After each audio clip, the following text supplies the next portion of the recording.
je suis Maude et tu écoutes l'épisode 17 du podcast S'élever en même temps que son enfant.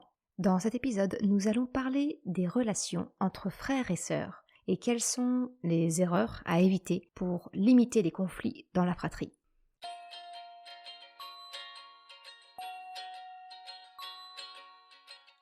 Salut et bienvenue sur le podcast S'élever en même temps que son enfant.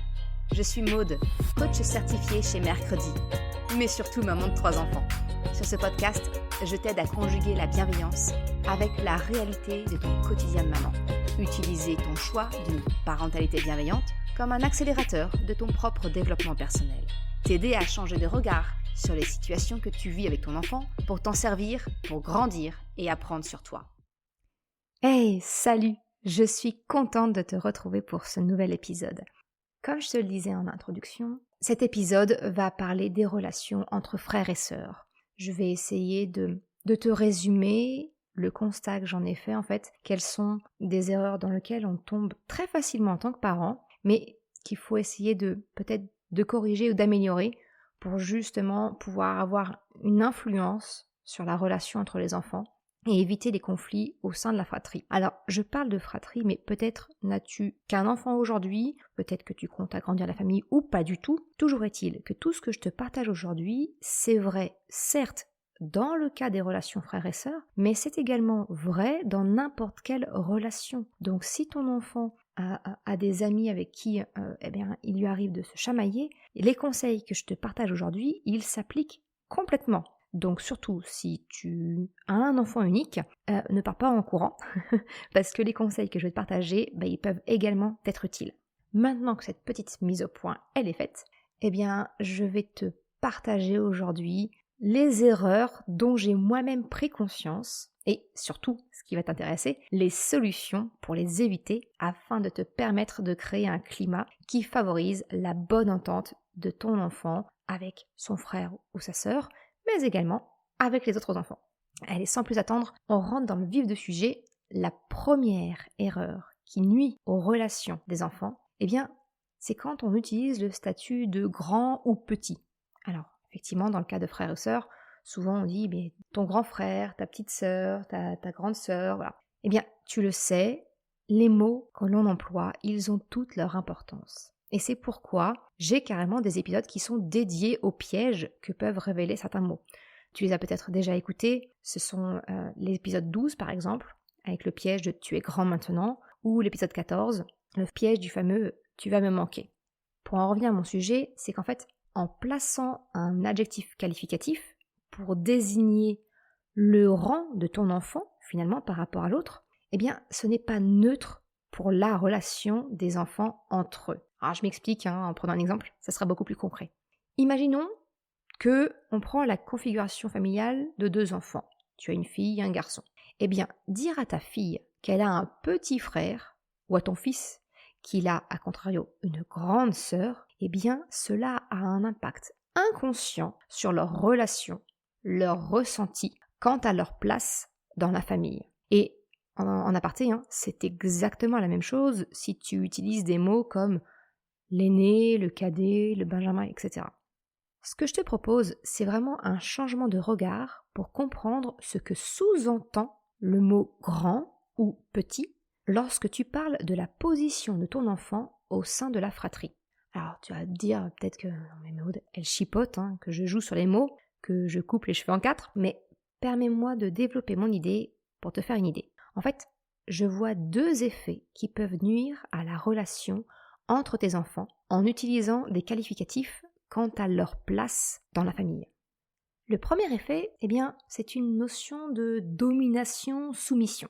Entre les lignes, dire que ton enfant est grand frère ou petite sœur, c'est induire l'idée que l'aîné est supérieur au cadet. C'est insinuer qu'en fonction de son rang dans la fratrie, il ou elle n'a pas les mêmes droits et devoirs. Alors oui, je suis bien d'accord. Certes, il y en a bien un dans les faits qui est né avant l'autre.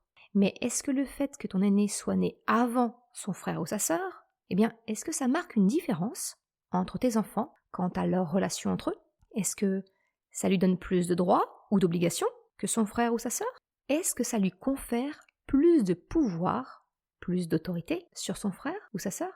Et pourtant, de manière tout à fait inconsciente, lorsque tu dis que ton enfant est grand frère ou grande sœur, eh bien cela induit l'idée que ton enfant dispose d'une certaine autorité sur son frère ou sa sœur. Cela instaure, dans l'inconscient familial, une sorte de hiérarchie, je veux dire, et donc de potentielle domination de l'aîné sur les autres enfants de la fratrie. Si tu me suis, j'en ai un peu parlé dans ce qui peut être le terreau au harcèlement scolaire lors de l'épisode numéro 6. Et c'est même le premier ingrédient mentionné qui peut servir de terreau à des situations de harcèlement. Alors ma vision, et peut-être ne la partageras-tu pas, et c'est tout à fait ok, ma vision c'est que mes enfants sont égaux entre eux quant à leurs obligations et leurs droits. Il n'y a pas de hiérarchie entre mes enfants. Et cela passe par le bannissement de mon propre vocabulaire des mots petits ou grands quand je qualifie le frère ou la sœur. Pour favoriser la cohésion de la famille, de tes enfants entre eux, eh bien, je t'encourage à les mettre tous sur le même niveau afin de renforcer en eux ce sentiment d'appartenance à la même famille et je dirais même à la même équipe, l'équipe des enfants. Le deuxième effet que je vois, c'est que à chaque place dans la fratrie, eh bien, il y a des avantages et des inconvénients.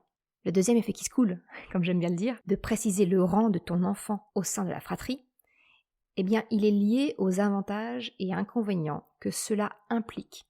Alors, si, tu sais, ce sont toutes ces petites phrases très communes, du style « de toute façon, comme c'est le petit dernier, c'est ton chouchou, et tu acceptes tout quand c'est lui qui demande. » C'est pas juste. Elle a le droit de le faire car elle est plus grande, mais moi j'ai pas le droit. J'en ai marre, c'est toujours à moi de m'occuper de lui car je suis le plus grand. Et ça, c'est qu'un tout petit aperçu. Je pense que tu vois très bien ce que je veux te dire. En fait, souvent, en tant que parent, on a souvent tendance à demander aux aînés de surveiller leurs frères ou leurs sœurs. Et ainsi, eh bien, nous confirmons l'idée d'une forme de hiérarchie entre les enfants en confiant une plus grande responsabilité à l'aîné. Alors, si cela peut générer un sentiment de fierté pour lui, cela peut également induire un sentiment d'opposition chez ton cadet, car une forme d'injustice, d'inégalité dans leurs droits. Et dans certains cas, cela peut aussi peser sur ton grand. Eh bien, lui, il a peut-être juste envie de profiter et de jouer, pas de devoir assurer la responsabilité d'un frère ou d'une sœur. Tu le vois, des deux côtés de tes enfants, eh bien cela peut créer des tensions entre eux et creuser un fossé. On est bien loin de la cohésion familiale que l'on souhaite encourager en tant que parent. Maintenant, si on se place du côté de ton petit dernier ou ta petite dernière, eh bien le côté positif, c'est effectivement le fait de se sentir couvé un peu plus. Son sentiment de sécurité, il est décuplé grâce à ses parents et à sa position de petit dernier de la fratrie, parce qu'il est également sous l'aile protectrice de son frère ou de sa sœur. Mais la contrepartie à payer, eh bien, c'est souvent d'avoir une double surveillance. Celle des parents, mais également celle du frère ou de la sœur qui peut potentiellement rapporter ou sanctionner. Sans parler du fait que garder le qualificatif de petit frère ou petite sœur toute sa vie, c'est pas franchement enviable, surtout une fois qu'on est devenu adulte. Ce que je te propose, c'est de regarder ton propre ressenti si tu fais toi-même partie d'une fratrie. Est-ce que tu es l'aîné ? Est-ce que tu es le cadet ou la cadette peut-être ? Qu'est-ce que tu gardes comme ressenti de ton enfance dans ta propre relation avec tes frères ou sœurs ? Est-ce que tu es encore nommé au sein de ta famille, peut-être par tes parents ou par tes frères et sœurs, comme étant le petit frère ou le grand frère ou la petite sœur, la grande sœur ? Et si tu es fille ou fils unique, eh bien je te propose de regarder autour de toi les relations de tes proches, avec leurs frères et sœurs. Parce que se poser ces questions, eh bien, ça te permettra de te sentir au plus proche de tes enfants et de peut-être changer un peu ta façon de les nommer dans le but de créer cette fameuse cohésion familiale fraternelle. Alors, mon conseil pour éviter cette petite rivalité entre frères et sœurs, eh bien, c'est justement de ne pas utiliser de qualificatif indiquant le rang au sein de la fratrie.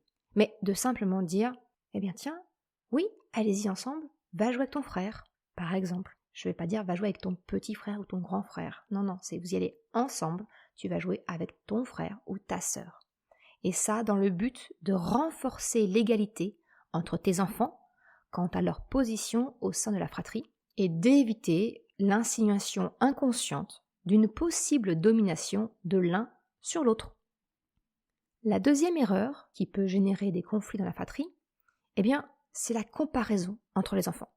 Alors tu le sais sans doute, la comparaison, les étiquettes, tout ça, ce sont des choses qui enferment les enfants et ça ne leur permet pas d'être eux-mêmes finalement. Ils auront au contraire tendance vraiment à se conformer à ce que l'on dit d'eux. Alors autant tu peux sans doute le savoir, que les comparaisons, les étiquettes, ce n'est pas une bonne chose, c'est même plutôt néfaste à ton enfant, mais autant le mettre en pratique, ça reste quand même assez compliqué, faut bien se l'avouer. Parce que finalement, la comparaison, c'est quelque chose de naturel. Comparer nos enfants, nous en tant que parents, ça nous permet de nous rassurer quant au développement de l'enfant, l'acquisition de la marche, de la continence, du langage, le sommeil, etc. Mais le revers de la médaille, c'est que cela peut instaurer un climat de compétition entre tes enfants. Et tout, absolument tout, peut être sujet à comparaison. Qu'elles viennent de toi, de l'entourage de ton enfant, du reste de la famille, de l'école, ou même les enfants entre eux, que ce soit concernant leur taille, leur physique, leur caractère, leurs échecs, réussites, celui qui a terminé de manger en premier, c'est vraiment sans fin. Et alors, je dois te faire ma petite confession, c'est que j'ai pris conscience d'un élément de comparaison que je n'avais pas identifié jusqu'ici et qui peinait ma fille. Alors, pour rappel, si tu découvres mon podcast aujourd'hui, j'ai 3 enfants, Chocapic, qui a 8 ans au moment où j'enregistre, ma fille Choupinette, qui a 6 ans, et mon petit dernier, Krapopoulos, qui lui vient d'avoir 3 ans. Donc tu le comprends, ma fille est ma seule fille et elle se situe entre mes 2 garçons. Alors autant mes fils ont hérité de la couleur de mes yeux, de mes cheveux, ou même de la couleur de peau de son père et de moi, autant ma fille, elle dénote dans notre famille. Parce qu'avec mon mari, on est ce qu'on peut appeler des cachets d'aspirine. Lui, il bronze vraiment à la manière des roux, avec une multitude de grains de beauté, et moi, je ne bronze pas très facilement. On est vraiment blond. Ma fille, elle, elle a hérité des gènes de sa grand-mère paternelle, avec une peau légèrement mate, qui bronze au moindre rayon de soleil. Et elle a aussi hérité de l'intensité du regard noir de son arrière-grand-père paternel, là où moi et mes fils, on a les yeux bleus. Tu vois, tout le monde relève très facilement ma ressemblance avec mes fils. Mais ma ressemblance physique avec ma fille, elle est beaucoup plus discrète. Et elle, ma Choupinette, elle qui se sent déjà un petit peu à l'écart, étant la seule fille de la fratrie, et surtout occupant la position numéro 2 dans une fratrie de 3, c'est-à-dire qu'en fait, je considère vraiment, c'est un constat que j'ai fait, c'est que la position numéro 2 dans une fratrie de 3, par exemple, c'est vraiment la position la plus ingrate possible, parce qu'elle n'a pas les avantages de l'attention portée au premier, ni les avantages de ceux portés au petit dernier. Bref, tout ça pour dire que ça commence à faire beaucoup pour elle. Et j'ai mis du temps à identifier que le fait que mes fils me soient comparés très souvent, mais pas elle, ça l'a chagrinée. Elle ressent un peu ce sentiment du vilain petit canard. Alors si je te partage cela, c'est pour t'illustrer que la problématique de la comparaison, elle n'est pas toujours directe. Tu vois, elle peut être indirecte et tout autant faire souffrir. Alors mon conseil, pour au contraire renforcer la cohésion entre frères et sœurs, c'est qu'au lieu de comparer les enfants, je te propose de mettre l'accent sur les qualités de chacun, sans souligner si l'un ou l'autre de tes enfants est également ainsi. L'idée, c'est plutôt de mettre en avant les particularités de chacun et de les présenter comme des forces. En fait, mettre en avant ce qui rend unique ton enfant. Si je reprends l'exemple de ma fille, aujourd'hui, je mets l'accent sur les qualités de mes fils, sans les comparer à moi, en notant leurs différences. Dans mon exemple, il s'agit de particularités physiques, mais bien évidemment, ça s'applique à tout. Alors par exemple, tu vois, je ne dis plus que mes fils ont mes yeux, ou si c'est quelqu'un d'autre qui le relève, j'acquiesce en mettant en avant leur unicité, au même titre que celle de ma fille. Maintenant, je relève le fait que Chocapic, oui, il a des yeux bleu clair, avec une certaine géométrie dans l'iris. Là où Krapopoulos, lui, il est plus proche d'un bleu-gris. Quant à Choupinette, elle a des yeux marrons très expressifs, intensifiés par une espèce de petite auréole bleu foncé, ce qui lui donne un regard qui peut t'enjouer sur l'instant ou littéralement te clouer sur place. Tu vois, en fait, de cette façon, en décrivant ce qui rend unique tes enfants, cela évite une quelconque comparaison ou compétition entre eux. C'est un point de plus dans la création de la cohésion de la relation de tes enfants. L'autre solution que je te propose pour éviter les comparaisons et la compétition, c'est de renforcer l'image d'équipe entre tes enfants. C'est de privilégier le collectif au lieu de l'individuel. Pour être concret, je vais te donner 2 exemples. Le premier, c'est quand peut-être tu as la règle, en tout cas c'est le cas chez moi, c'est que pour débuter un nouveau jeu, le précédent doit être rangé.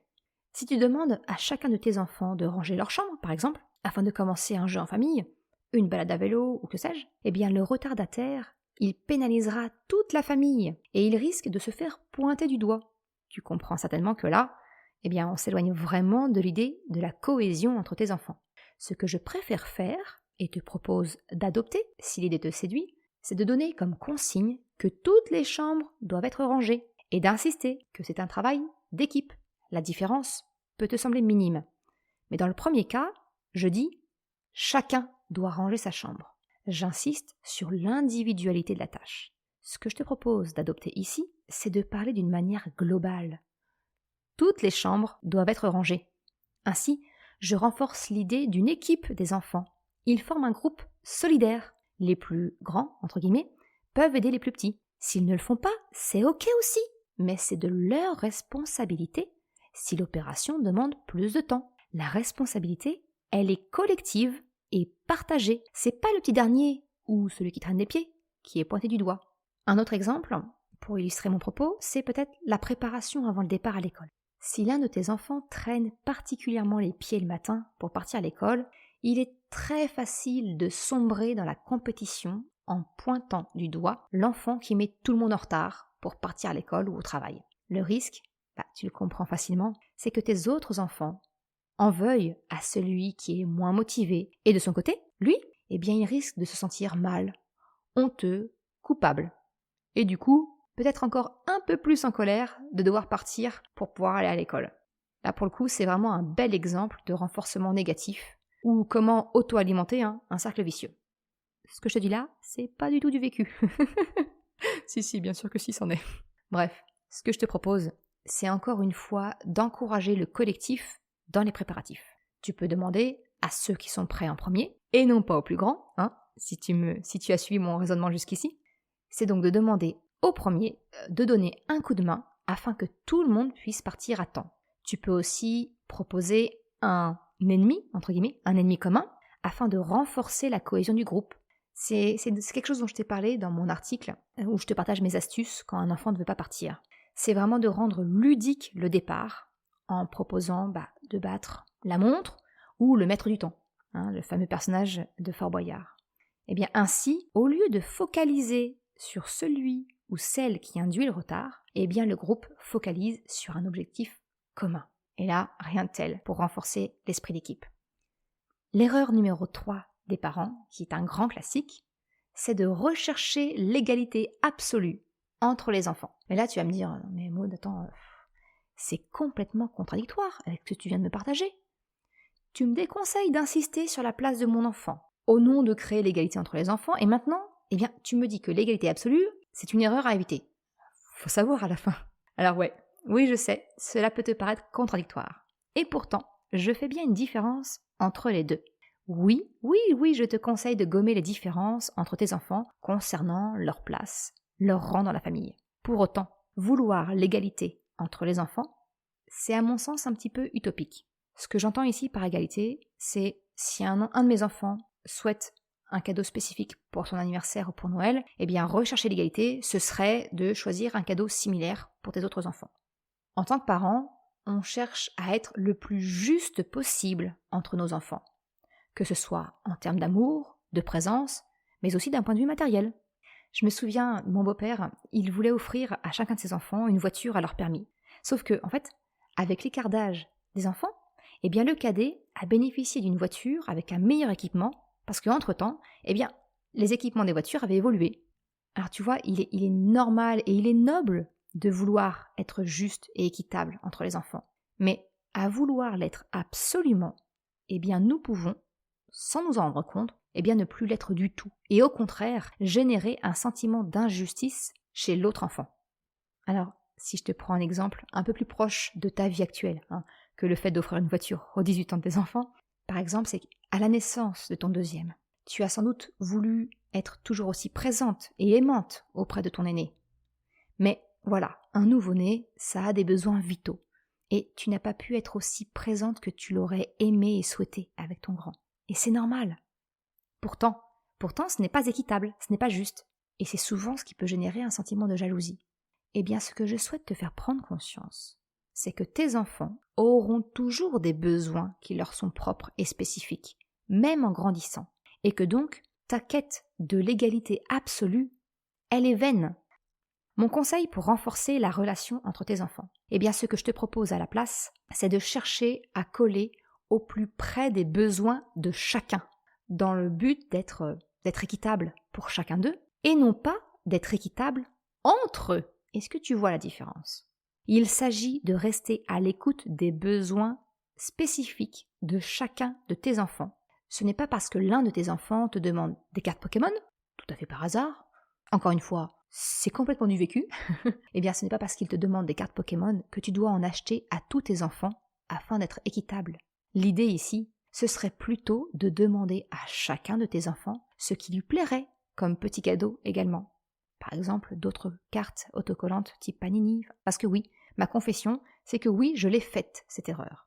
Chocapic a voulu des cartes Pokémon, alors j'en ai acheté, et j'en ai acheté également à Choupinette. Mais elle n'a aucune idée de comment on y joue, quelle carte a de la valeur, etc.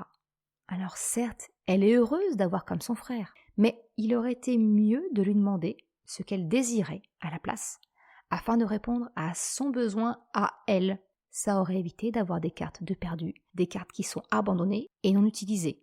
Ça m'aurait également évité ce sentiment, de colère quelque part que j'ai ressenti, d'avoir jeté de l'argent par les fenêtres où elle ne prenait pas soin des cartes, parce que simplement, elle n'en avait aucune idée. Elle n'a aucune idée de la valeur que ça a. C'était pas quelque chose qu'elle désirait. Tu vois, en fait, c'est cela être équitable pour tes enfants. C'est écouter et coller à leurs besoins spécifiques. L'erreur numéro 4 qui crée des tensions dans la fratrie, et alors, j'ai envie de te dire, si tu en retiens qu'une, c'est celle-là, c'est de vouloir connaître à tout prix l'identité du coupable. Alors, je te laisse imaginer la scène de ton choix. Celle où tu constates qu'une bêtise a été faite, quelque chose a été oublié, abîmé, détruit, perdu. Qu'est-ce qui te vient immédiatement en tête? Qui est-ce qui a fait ça? C'est une phrase tellement naturelle, elle sort toute seule. Et pourtant, j'aurais tendance à dire que si tu mets en place ce changement-là parmi mes 7 propositions, eh bien ce sera un pas énorme vers la cohésion de tes enfants pour créer une relation saine et solide entre frères et sœurs. Parce qu'en fait, quand on pose cette question, telle qu'elle est posée à nos enfants, c'est très clair. Nous cherchons le nom du ou de la coupable. Que les projecteurs de la honte et de la culpabilité soient braqués sur cet enfant. Donc quelque part, chercher à connaître l'identité du coupable, eh bien ça a pour conséquence de pousser tes enfants à la dénonciation entre eux, mais également à des ruses pour éviter de se faire prendre. Mensonges, le silence, etc. Alors si tu souhaites creuser un petit peu le sujet des mensonges chez les enfants, je te recommande un de mes articles que j'avais écrit, Comprendre pourquoi ton enfant ment et savoir comment réagir. Je te mettrai le lien en description. Mais bref, pour en revenir au sujet du jour, tu comprends donc facilement que poser la question « qui a fait ça ?» pousse plutôt vers l'individualisme de tes enfants et pas du tout à la construction d'une mentalité d'équipe. Alors mon conseil, pour vraiment favoriser la bonne entente entre frères et sœurs, c'est vraiment d'éviter de poser cette question. C'est un des tout premiers trucs que j'ai mis en place lorsque moi-même j'ai débuté dans la parentalité bienveillante et que j'ai tiré de ma lecture je dirais la Bible, ce livre qui est le livre d'Adèle Faber et d'Hélène Maslich, Frères et sœurs sans rivalité. Je te mettrai le lien en description si tu ne connais pas c'est incontournable, j'ai envie de dire, mais c'est vraiment, je te le recommande très fortement si tu ne le connais pas. Bref, ce que je te propose à la place, c'est plutôt d'opter pour la description de ce que tu constates, suivi du rappel de la règle. Par exemple, pas plus tard que ce matin, j'ai retrouvé le tube de dentifrice ouvert. Alors t'imagines le dentifrice qui a repeint tout le lavabo, et bien évidemment, sinon c'est pas drôle, le tout complètement séché. Bref, un tube de dentifrice quasi neuf, complètement foutu. Ma réaction, ça a été « Zut !» Bon, je vais pas dire de gros mots, mais Le tube de dentifrice est complètement fichu, il n'a pas été rebouché et du dentifrice a été étalé partout dans le lavabo. Alors je ne veux pas savoir qui, mais je vous rappelle que le dentifrice se met uniquement sur la brosse à dents et après on referme et on le pose sur la tablette. Alors tu le vois, j'en remets une couche, j'insiste bien sur le fait que je ne veux pas savoir qui, et pour être tout à fait honnête, si je dis ça comme ça, c'est plutôt à ma destination, afin de contrer mon réflexe de dire qui a fait ça. Mais tu le vois, je me concentre surtout sur la description de ce qui me met en colère et je rappelle la règle à tout le monde. Une petite piqûre de rappel, ça fait jamais de mal. Et pour te partager mon vécu, c'est que j'ai remarqué qu'en procédant ainsi, très souvent le coupable, entre guillemets, il se dénonce de lui-même. Alors attention, je te le reprécise, c'est pas à tous les coups. Et finalement, c'est pas mon but de savoir qui. Je fais simplement le constat que mes enfants, ils se sentent peut-être plus libres d'avouer la bêtise, ils savent que je ne vais pas les punir, entre guillemets, mais simplement, ils savent que je vais leur demander peut-être de réparer, nettoyer avec moi, au besoin. Si tu souhaites creuser un petit peu les solutions qui s'offrent à toi, en alternative aux punitions, je te renvoie à l'épisode 8 du podcast où j'aborde ce sujet, et encore une fois, le lien est en description. Pour en revenir à notre sujet, tu le vois, tu le comprends, le fait de ne pas partir dans une chasse aux sorcières, en cherchant absolument le responsable, ça permet d'atténuer le sentiment de honte et de culpabilité de ton enfant. Et alors, il est beaucoup plus disposé à dire que oui, c'est lui, ou bien à participer au nettoyage ou à la réparation.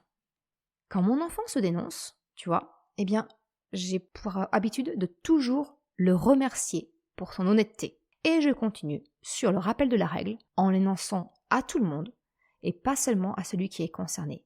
Toujours dans le but, tu vois, de créer cette équipe des enfants. Je ne prends pas quelqu'un entre quatre yeux. Non, je réexplique à tout le monde. Parce que ma pratique, c'est ce qu'on appelle du renforcement positif. J'ancre de manière positive. Et alors, ancrer, ça veut dire vraiment associer à une émotion positive.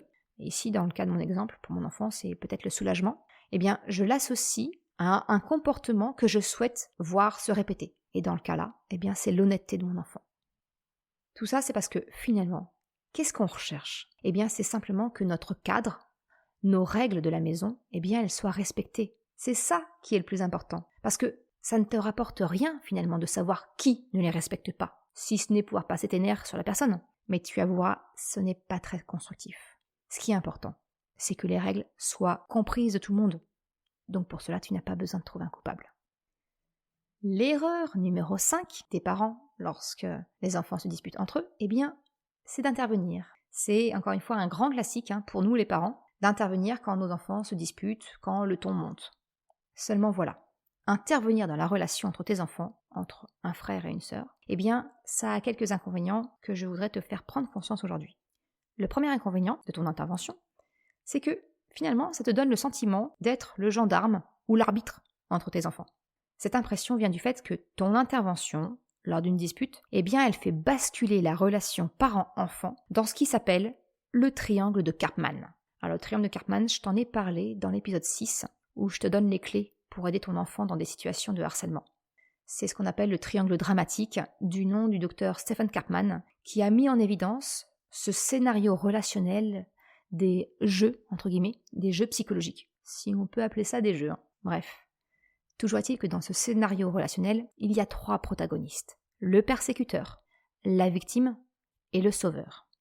Encore une fois, si tu souhaites aller plus loin dans la compréhension du triangle dramatique et le rôle de chacun, je t'invite à écouter cet épisode, l'épisode 6.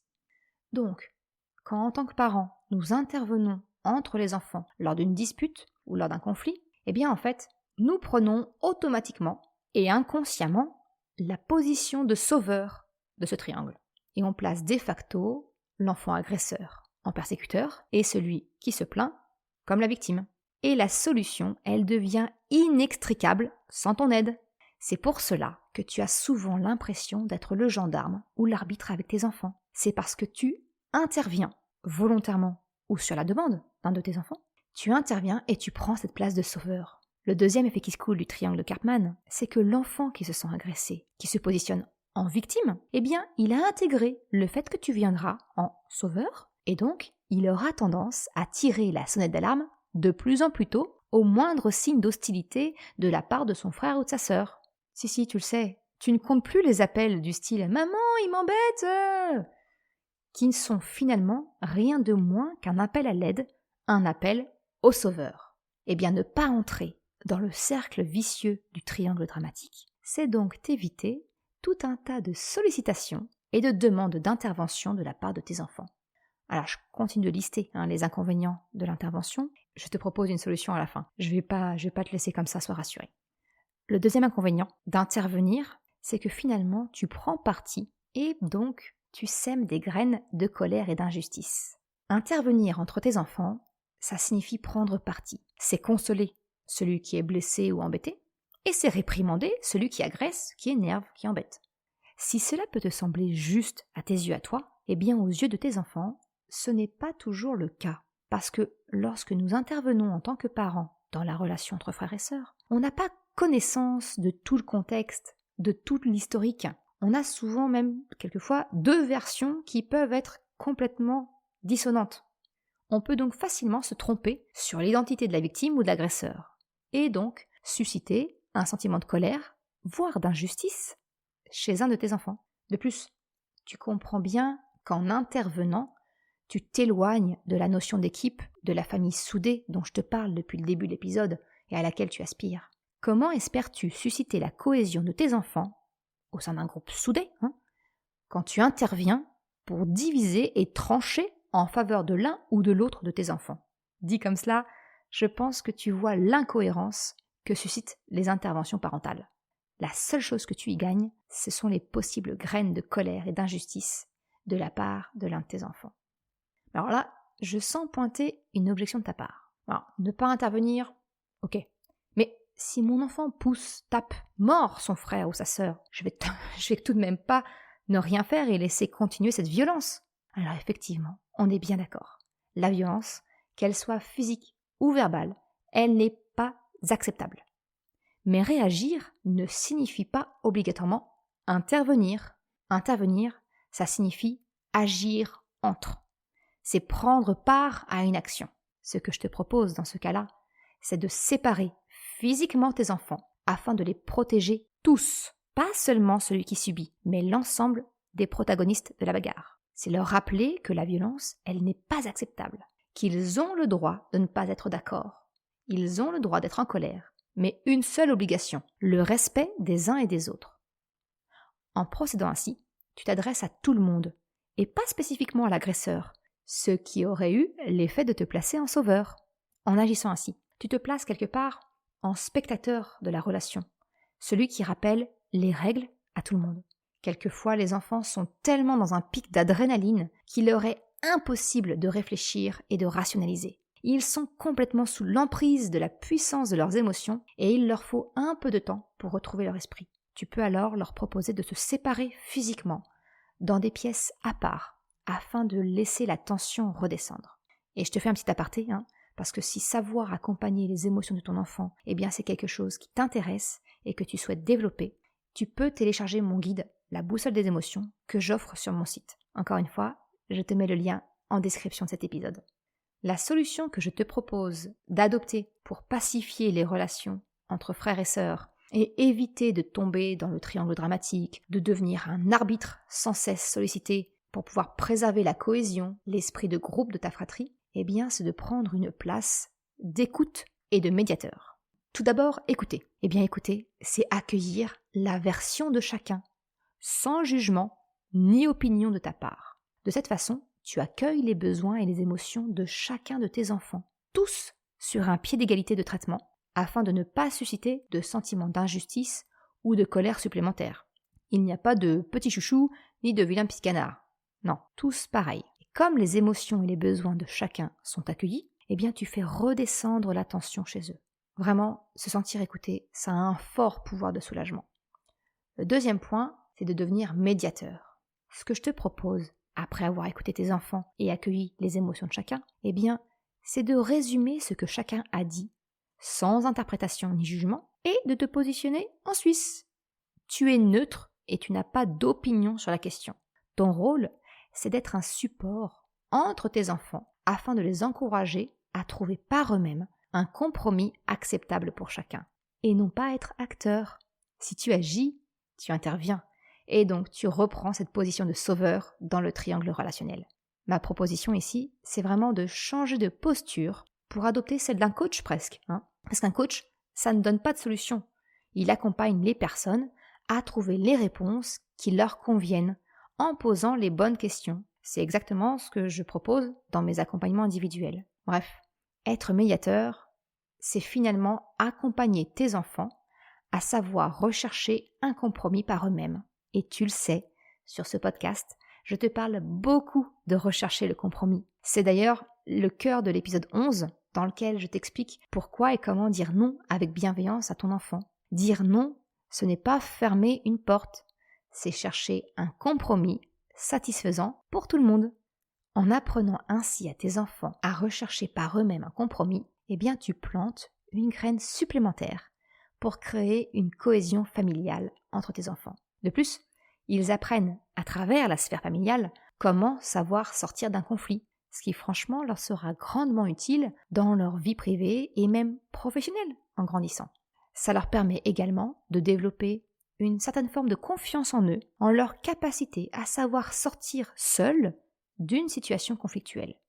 Bref, que des bénéfices. Et au passage, ils apprendront de plus en plus à savoir le faire, sans avoir besoin de te solliciter. Que demander de plus? L'erreur numéro 6, qui est un grand classique, encore une fois, eh bien, c'est de forcer son enfant à s'excuser. Et alors, cette 6e erreur, je l'ai récemment découverte. Parce que pour être tout à fait honnête, on le fait tous. Sous couvert de la politesse, on demande, pour ne pas dire exiger, à nos enfants de s'excuser, de demander pardon. C'est très souvent ce que l'on demande en guise de réparation à notre enfant quand celui-ci a été violent ou qu'il a eu un comportement non acceptable vis-à-vis d'une autre personne. Sauf que j'ai croisé un jour une information qui m'a ouvert les yeux, et alors je suis désolée, je n'ai plus la référence, je ne sais plus du tout où j'ai trouvé cette info. Mais ça m'avait beaucoup parlé, alors je te la partage aujourd'hui. En fait, s'excuser, demander pardon, c'est quelque part une forme de soumission. Alors oui, on est bien d'accord, la politesse, c'est une qualité, une valeur, je dirais même, essentielle. Mais pour autant, sous couvert de politesse, est-ce qu'il est vraiment nécessaire de blesser l'ego de son enfant en le soumettant, en lui donnant le sentiment de se rabaisser devant une autre personne? Je t'ai un peu parlé de l'ego dans un de mes précédents articles, celui dont justement je te parlais, concernant les mensonges des enfants. Et l'ego, il a vraiment mauvaise presse. Et pourtant, c'est pas du tout une mauvaise chose que d'avoir de l'ego. Je dirais même c'est essentiel.